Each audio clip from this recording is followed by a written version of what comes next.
नमस्कार प्यारे बच्चों, कैसे हैं आप सभी। उम्मीद करता हूं सभी स्वस्थ होंगे, ठीक होंगे, आपकी पढ़ाई भी सुचारू रूप से चल रही होगी।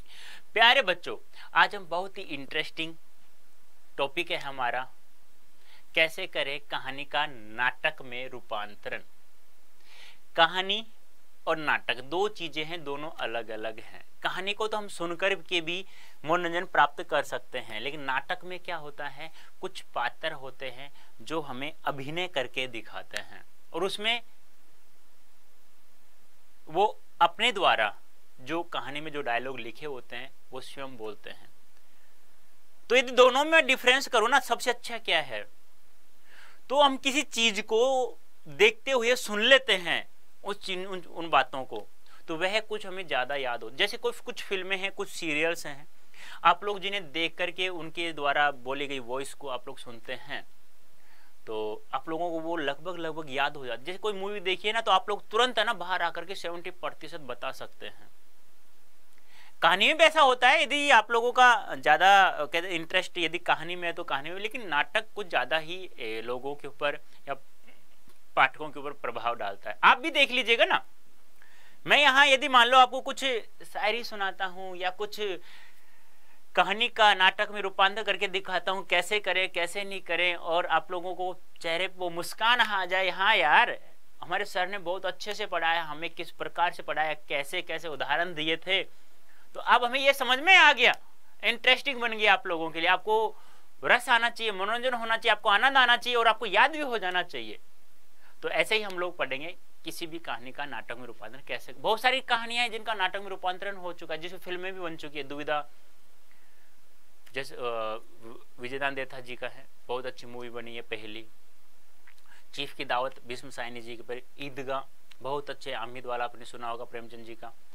तो इस प्रकार से बहुत सारी कहानियों का नाटक रूपांतर कर सकते हैं। तो प्यारे बच्चों जल्दी से आ जाइए, जुड़ जाइए सेशन से, मजेदार सेशन है आप लोगों के लिए, तो जल्दी से जुड़ जाइए। आप सभी का हार्दिक अभिनंदन, स्वागत करता हूं हमारे यूट्यूब चैनल अड्डा 24/7 क्लास 11th एंड 12th में। तो आज हम अभिव्यक्ति और माध्यम से कैसे करें कहानी का नाट्य रूपांतरण। नाट्य यानी नाटक, यही ध्यान रखना, नाटक ये भी ध्यान रखना है आपको। नाटक यानी नाटक जिसमें पात्रों द्वारा अभिनय किया जाता है। अभिनय जानते हो ना, जैसे आप वर्तमान समय में रामलीला चल रही होगी, रामलीला चल रही है ना, तो अभिनय करें, कोई राम बन रहा है, कोई लक्ष्मण बन रहा है, कोई सीता बन रही है, कोई रावण बन रहा है ना, कोई हनुमान बन रहा है, तो वो एक नाटक के रूप में दिखाया जाता है आप लोगों को, जो आपको अच्छा भी लगता है। तो सबसे पहले हमें क्या पता होना चाहिए, सबसे पहले हमें एक तो समय विशेष का ध्यान रखना है, एक भाषा शैली का, एक वस्तु विशेष का, ये चीजें हमें पता होना चाहिए। यानी कि जब आप किसी भी कहानी का नाटक में रूपांतरण करते हैं, सबसे ज्यादा महत्व पड़ता है उस समय के अनुसार हमें ढालना है। ऐसा नहीं है आप 1980 की फिल्में देखो, फिर 90 की देखो, फिर 2000 की देखो, फिर 2010 की देखो, फिर 2020 की देखो, आज फिर 2022 की देख लो, कितना डिफरेंस आ गया है। उस प्रकार आप समय के अनुसार यदि परिवर्तित करते जाइए ना वस्तुओं में, तो कुछ ज्यादा इंटरेस्टिंग हो जाता है और उन लोगों को, उसी समय वालों को बहुत अच्छा समझ में आ जाता है।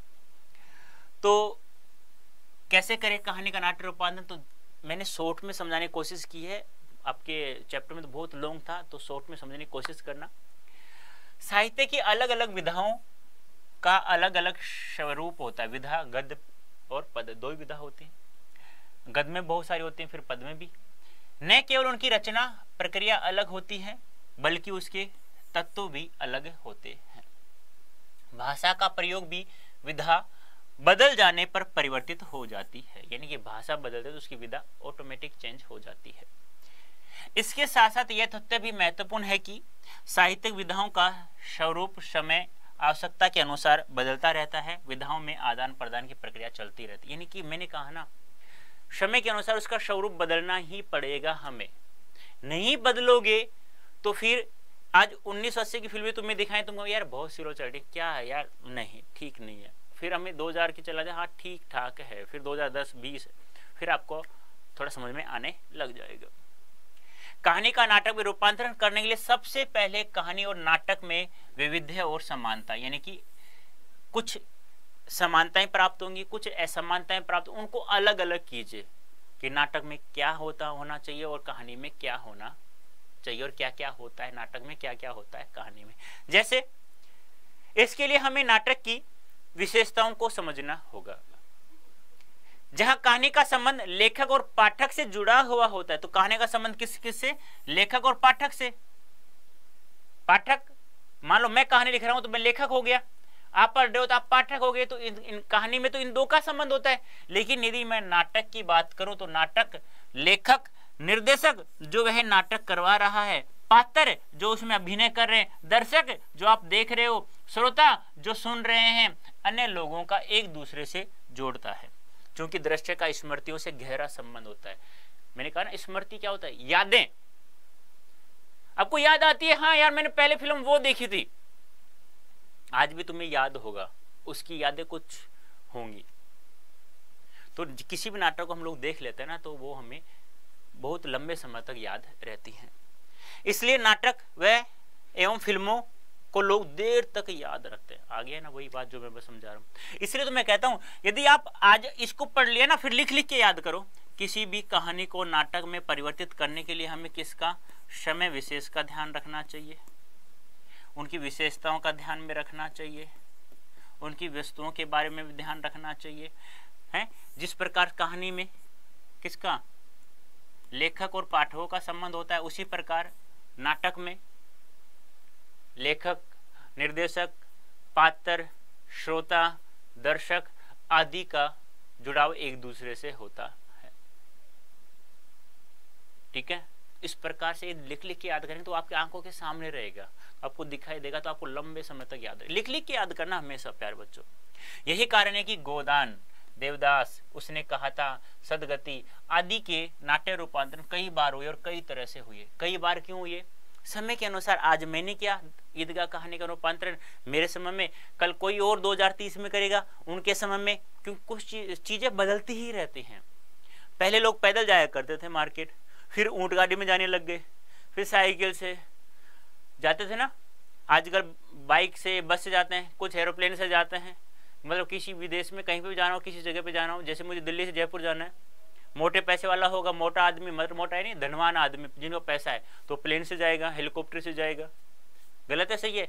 कम पैसे वाला है तो बस से जाएगा, कुछ ज्यादा पैसे वाला खुद की गाड़ी से जाएगा, पर्सनल गाड़ी से जाएगा, परेशान न हो। तो कुछ चीजें बदलती ही रहती हैं, तो वो चीजें समय के अनुसार बदलती ही है, इसलिए इनका बहुत बार नाटकों में परिवर्तन हुआ है। कहानी कही जाती है या पढ़ी जाती है? कहानी कही या पढ़ी दोनों एक ही बात है, यानी पढ़ी जाएगी आप लोग और कह रहा हूं मैं, मान लो।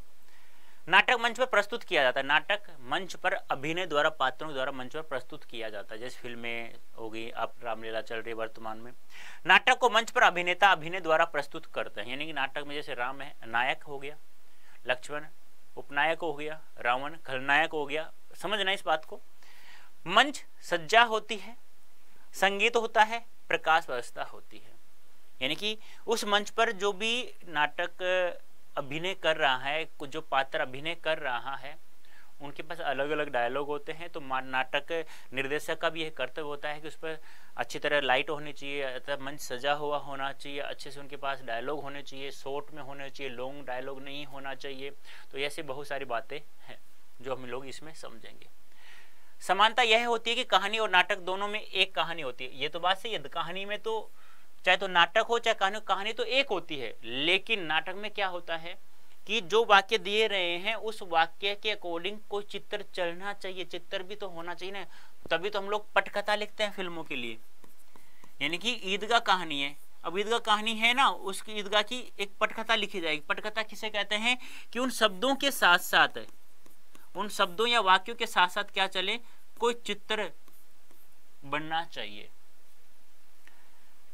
पात्र होते हैं, परिवेश होता है, कहानी का क्रमिक विकास होता है, संवाद होते हैं, द्वंद्व होता है और चरम उत्कर्ष होता है। एक कहानी होगी उसमें क्या होती है, कहानी और नाटक में क्या होता है, दोनों में एक कहानी होती है, पात्र होते हैं सभी में, नाटक में भी, कहानी में परिवेश भी होता है, वातावरण भी होता है, क्रमिक विकास भी होता है, संवाद भी होते हैं, आपस में द्वंद्व भी होता है, चरम उत्कर्ष भी दोनों में होती है। लेकिन फिर अलग क्या होता है वो देखो। इस तरह हम देखते हैं कि नाटक और कहानी की आत्मा कुछ मूल तत्व एक ही है। यह अवश्य है कि कुछ मूल तत्व जैसे द्वंद्व नाटक में जितना हो और जिस मात्रा में आवश्यक है उतना संभवतः कहानी में नहीं है। बात तो सही है, नाटक में जितना द्वंद्व दिखाया जाता है दो व्यक्तियों के मध्य, देखो कोई भी आप सीरियल देख लीजिएगा, ठीक है। तो उसका एंड ऐसे होगा कि आगे पता नहीं कल क्या होगा, है हीरो आ रहा है आ रहा है आ रहा है, आते आते रुक गया, और घर में कुछ झगड़ा हो रहा है, अरे हीरो पहुंचेगा, वो झगड़ा होता रहेगा, देख लेगा सुन लेगा तो क्या होगा। आप लोग थोड़ा जिज्ञासा उत्पन्न हो जाए, कल मैं देखूंगा इसे।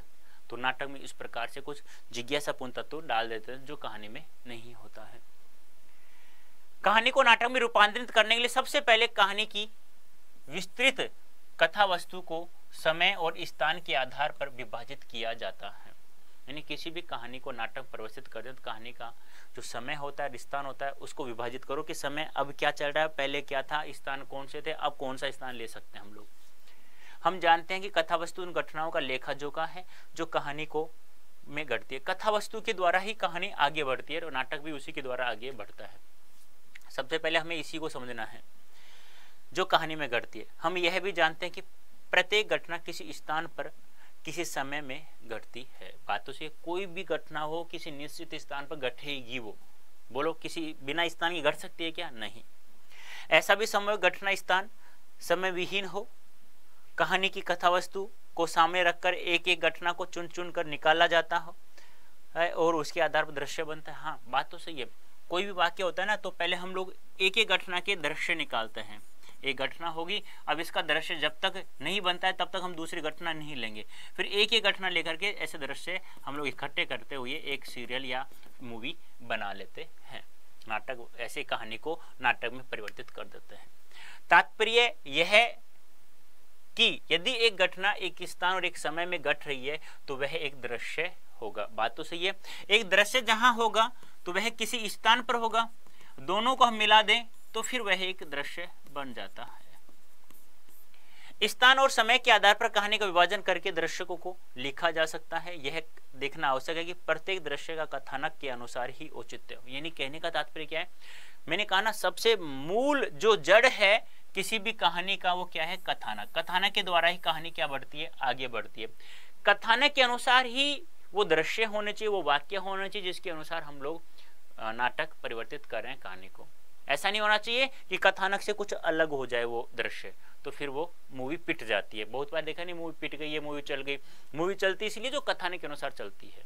ऐसा नहीं कि कभी कोई दूसरी घटना आ गई फिर कोई दूसरी घटना फिर दूसरी, ऐसा नहीं। वो होती भी है ना तो उस कथानक से ही जुड़ाव होता है उनका।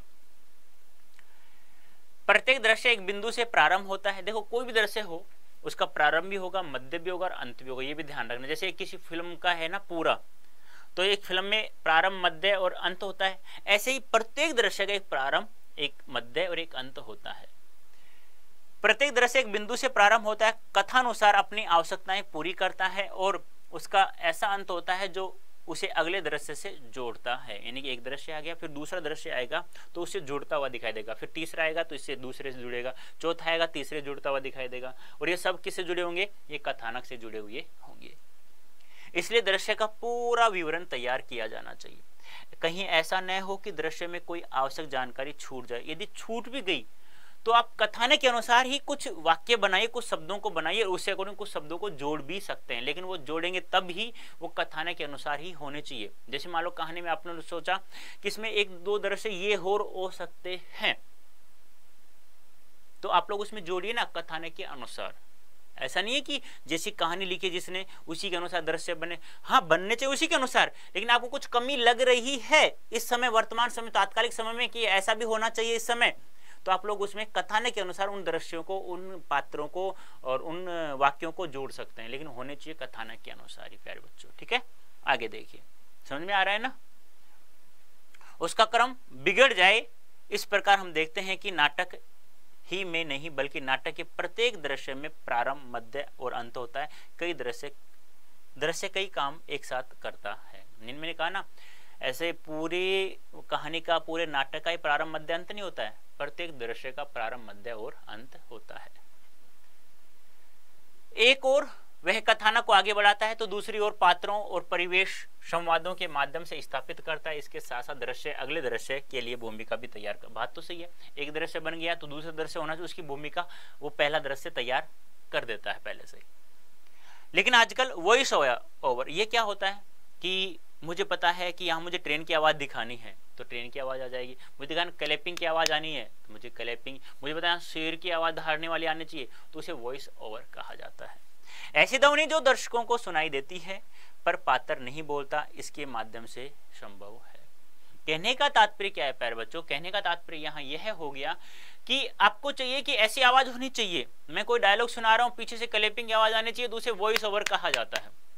मैंने कहा कैसा लगा प्यारे बच्चों, तो आप बोल नहीं सकते, नहीं बोल सकते हो ना, तो ऐसा मैं वॉइस ओवर के माध्यम से आवाज निकला दूं आपकी, बहुत अच्छा सर, बहुत अच्छा समझ में आ गया सर, ऐसे ही पढ़ाइए सर, बहुत धन्यवाद, thank you so much sir, तो इस प्रकार बोलते हैं। तो ऐसे इस वॉइस ओवर को हम लोग सेट कर दें तो फिर वो नाटक में परिवर्तित तो हो जाता है। ठीक है, कहानी का नाट्य रूपांतरण करने से पहले यह जानकारी होना आवश्यक है कि वर्तमान रंगमंच में क्या संभावनाएं हैं। यह भी तभी संभव है जब एक अच्छे नाटक देखे जाएं, इसलिए रूपांतरण का पहला पार्ट यही हो सकता है कि अच्छी प्रस्तुतियां देखिए। ये देखो, आप कोई कहानी लिख रहे हो तो कहानी लिखने के लिए सबसे पहले आपको बहुत अच्छी अच्छी कहानी पढ़नी होंगी, बहुत अच्छी अच्छी कहानियां पढ़ोगे तब एक अच्छी कहानी लिख सकते हैं। आप कोई पटकथा लिख रहे हो तो बहुत सारी पटकथाएं पढ़ो आप लोग अच्छी अच्छी। आप कोई दृश्य बना रहे हो तो बहुत सारे दृश्य देखो उससे संबंधित, तो आप लोगों को पता चलेगा कि हाँ ऐसा भी हो सकता है, तब आप लोग अच्छा कुछ कर सकते हैं।